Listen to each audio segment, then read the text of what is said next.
Alors, Dany, Madame Julie Bergevin est vice-présidente du groupe ADEL. Expliquez-lui donc ce que c'est le groupe ADEL. Ben oui. ADEL, c'est une entreprise d'entretien ménager résidentiel. Donc, on fait l'entretien ménager dans des résidences privées une fois par semaine ou une fois aux 2 semaines. Donc, si vous n'avez pas envie de faire votre ménage, à ce moment-là, vous appelez ADEL, puis on va s'occuper de faire ça chez vous. C'est ordinaire. Et la raison pour laquelle on en parle, c'est que c'est une entreprise de franchise qui est en train d'exploser, tellement qu'ils s'en vont en France, là, parce que ça va très bien. Oui.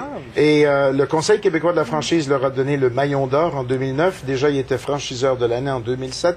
Et Madame est en nomination pour les 40 de moins de 40 ans au Canada. Wow, félicitations. Si vous voulez en savoir plus sur tout ce qu'on vient de dire, en résumant vite, c'est sur notre page radiocanada.ca/RD Weekend. Vous allez trouver l'entrevue, vous allez le voir, entendre, et les hyperliens sont là aussi. On vous a envoyé lire parce qu'on voulait voir l'actualité à travers vos yeux, comment vous percevez ce qui se passe dans notre monde ce matin. Et vous m'avez rapporté ce qui vous passionne et ce qui vous interpelle. Vivre pour manger, on commence avec ça? Oui. C'est Nathalie Collard, c'est dans la presse de ce matin. En fait, c'est qu'on est dans les bilans de décennies, puis on disait que dans la dernière décennie, notre façon de manger, de s'alimenter a beaucoup changé. Puis on mentionne dans l'article que maintenant, nos garde-manger ressemblent beaucoup à des pharmacies, c'est-à-dire qu'on a des œufs aux oméga 3, du thé vert antioxydant, on mange des graines de lin. Vraiment, on a beaucoup, en fait, ça a beaucoup évolué. Et ça m'a vraiment interpellée parce que c'est vrai qu'on se préoccupe plus souvent de ce que compose notre nourriture que le plaisir qu'on a à la manger. Et surtout que des fois, de l'oméga 3, il y en a naturellement dans certains aliments qu'on mange, mais là, parce qu'il y a une étiquette dessus, puis ça dit oméga 3, oh, je vais prendre celui-là à la place. Oui, bien, ce qu'on dit souvent, c'est que les quantités sont pas suffisantes pour nous protéger de différentes choses selon les aliments, puis selon également les... Mais j'aime son jeu de mots, manger pour vivre, théoriquement, mais là, vivre pour manger, Madame Collard. C'est qu'on y perd souvent aussi le plaisir de manger. Oui, oui. Bon, ferez-vous pousser votre viande, c'est ça? Oui. Mon Dieu, vous êtes dans l'alimentation. Mais en fait, oui, j'ai une tendance, là, mais ça m'a vraiment... Je vais vous dire, oui, c'est ça le temps des fêtes, sûrement. Dites-nous pas que vous êtes au régime quand même. Que j'ai pas assez mangé pendant le temps des fêtes.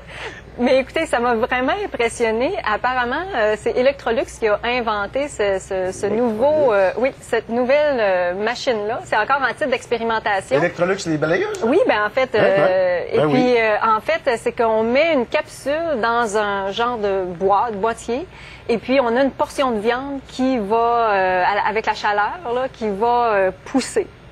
Et puis les gens, ben en fait, on va manger ça. Alors, je ne sais pas si c'est dans l'avenir que... Pas sûr. Moi non pas plus. Pas sûr non plus. Tu dis ça, tu finis de pousser que je le mette sur le barbecue, là? Il me semble que c'est ça qui marche pas. Alors, c'est l'article Garde-manger de Stéphanie Bérubé, Alimentation, en page A21 du cahier de la presse ce matin.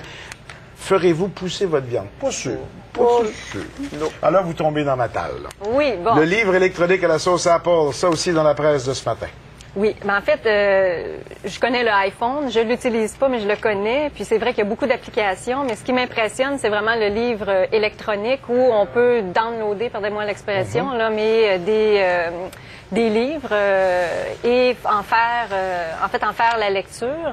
Avec cet appareil-là, apparemment, on va pouvoir aussi avoir des émissions de télé, des reportages.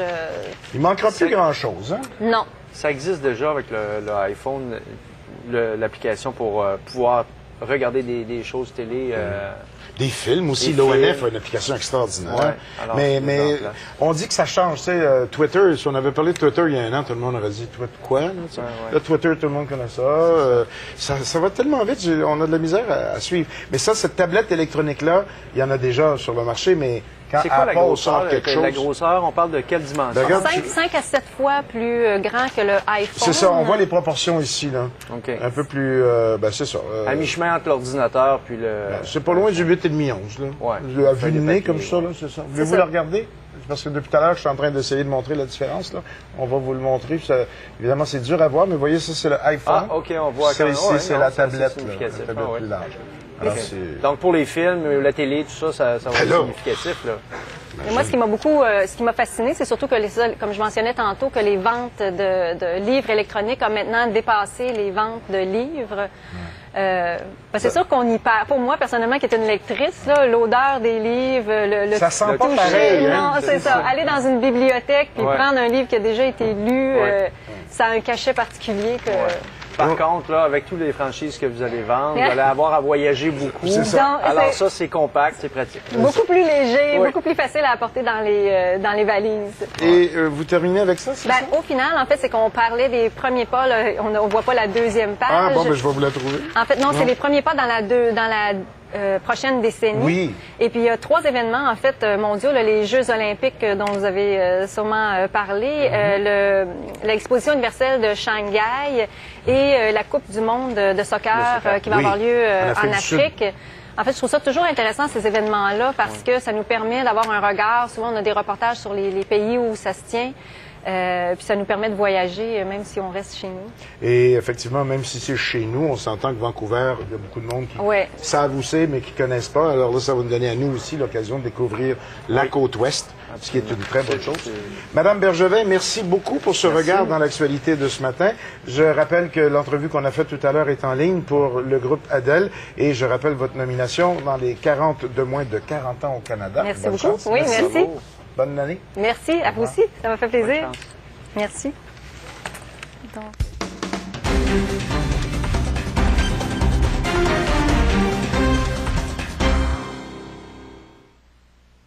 Chaque matin, Marie-Claude Lavallée